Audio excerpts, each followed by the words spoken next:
If you're encountering an API rate limit issue with Plaid, it means you've exceeded the number of requests allowed in a given time period.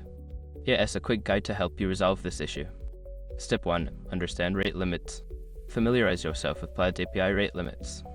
Each endpoint has specific limits on how many requests you can make per minute or hour. Knowing these limits will help you plan your requests better. Step 2. Implement exponential backoff.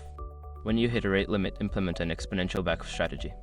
This means that after each failed request due to rate limiting, you should wait longer before trying again. Start with a short delay and double it with each subsequent failure. Step 3. Optimize API calls. Review your application to see if you can reduce the number of API calls.